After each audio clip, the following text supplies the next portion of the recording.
There is a reason why it is easier for you to do RVH on one side over the other. The truth is that our bodies are asymmetrical by habit. I'm going to explain it to you and give you a couple exercises that are going to help with that. When I was first introduced to the Postural Restoration Institute, PRI, by my friend Kevin Neal, it blew my mind. I have done 2 of the courses so far, and every time it feels like my brain is going to explode. So this is going to be the very easy reader version of PRI. The basic premise is that we are asymmetrical by habit, and maybe by habit because our internal organs aren't arranged symmetrically. So we have a big fat liver, maybe it's fat, maybe it's not, that sits on our right side. Our heart sits a little bit to the left. Our diaphragm, the sort of the lobes of our diaphragm are asymmetrical in shape, but it translates into a predisposition to this kind of posture. Let me show you. So it's kind of a stance posture where I'm a little bit shifted my weight to my right leg. This leg is forward, and really what you're seeing is, even though I'm facing you, my pelvis is facing this way. So this hip is constantly in hip internal rotation, adduction, and extension, whereas this hip is constantly in external rotation, abduction, and flexion. And it's not that we are stuck this way or that we can't get into the other position, but it's that we just aren't sort of as familiar getting into that other position. So that is the very basic explanation of PRI. That it's an incredible tool. The way I use it with hockey goalies, the purpose is to really enhance your ability to get in optimal postures, neutral postures in different positions, just to increase your awareness of how to use those other kind of quadrants that you're not in all the time. Getting you positioned a little bit more symmetrically to enhance your biomechanics, your efficiency, and improve your breathing. So get your pelvis and your rib cage stacked a little bit better so that you can use your diaphragm to breathe as efficiently as possible. So a lot going on with some really subtle movements. I'm going to share 2 of the sort of basic key movements that I think can really help any goalie. It's a bit of a tricky thing because not everybody needs every exercise, but I think these 2 are actually most goalies across the board are going to benefit from it. And the first one is for those of you that constantly have the tight hip flexors or just a tighter hip flexor on one side, and you want to stretch the daylights out of that hip flexor. But often that is the wrong approach. So we're going to go to the wall. We're going to do a 90-90 hip lift to help take some of the pressure off that hip flexor, put a little bit more into your hamstrings, and also increase your awareness of sort of a neutral pelvis, or even we're going to go into a little teeny bit of a posterior pelvic tilt. Let's get on the floor and I'll show you what I mean. I'm going to start by lying on the floor in this 90-90 position. So my hips are flexed to 90 and my knees are flexed to 90. I'm not pushing my feet into the wall. I'm actually pulling them down the wall. So I'm feeling my hamstrings just turn on. I'm not trying to do a 1 rep max, but I feel that there's tension here. These are turned on. Like the wall wasn't here. I'm kind of trying to pull like that. So I'm pulling my heels down the wall. And then I'm going to I should have a little utility ball about this size. I could get one at the dollar store, but I constantly forget to do so. So I just use a foam roll, but it's something about 6 inches in diameter, and I have that between my knees. So I'm squeezing into that. Again, not as hard as I can, but I'm squeezing into that, holding that there, pulling down with my heels to turn on my hamstrings. Now watch what happens here. I'm just going to roll my tailbone. It's so subtle. Off the floor. So I'm going into a little bit of a posterior pelvic tilt, not a bridge. So my low back is still flat on the floor. I'm just curling up that tailbone ever so slightly. I can feel my abdominals tighten when I do that, when I curl up that tailbone. So constantly squeezing, pulling. And now in this position, I'm just going to breathe.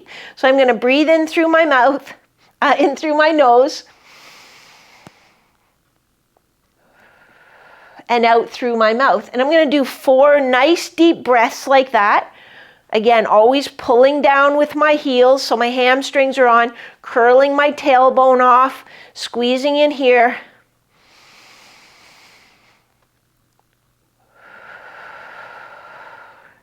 And once I've done 4 breaths, and you can see I have a little oscillation, it's hard to sort of hold that position. Not that it's super muscularly hard, but my body doesn't quite know how to hold that. It's a little bit like, okay, what's going on? So I'll do 4 like that. And then I'm gonna just come down, reset, relax my hamstrings, relax my adductors, and then I'll start again. So pulling down, squeezing, curling up, my low back stays flat on the ground, breathing in through my nose, out through my mouth. Perfect exercise to use when you come off the ice. It's a fantastic one.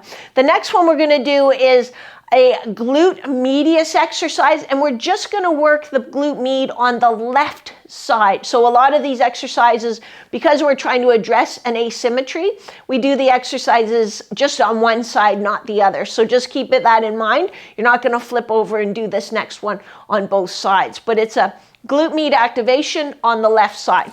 So I'm in this little bit of a, crunched up position, sort of a 90-90. My torso is a teeny bit forward. My head's just supported on my arm here, so I'm nice and relaxed. Again, I should have a little utility ball, but I don't. So I just use my trusty foam roller. I put that in between my knees. My right foot on the bottom, I am pushing that into the wall. So I'm trying to push the wall away. Again, not as hard as I can, so I'm sliding across the floor, but just to create some tension in my hamstring and my glutes. With my left leg, I'm pulling this knee back. So here's neutral, here's my hand, I'm pulling it back, which is I'm tilting my pelvis back. And so if you think about the standing posture I showed you at the beginning, I'm really going into the equal and opposite. So I'm bringing this hip into adduction and internal rotation. And I just want to go as far as I can without sort of arching my back or doing anything funny there. So when I look now, this leg looks shorter than this leg because I've pulled it back. And I'm going to sort of push a little bit into this foam roll, just gently. And then I'm lifting this up. I'm coming into hip internal rotation that we always talk about is so important for goalies, but we're not getting in this position on the left side very much. I already feel that my hip wants to cramp. I'm going to hold it there, and I'm going to do my nice 4 breaths, breathing in through my nose and out through my mouth. And those are full breaths. Look at this leg jumping around because I put it in this position it's not accustomed to, and I try to make it do work, even just holding my leg up there. And it's like, what are you doing? That's crazy. So 4 breaths.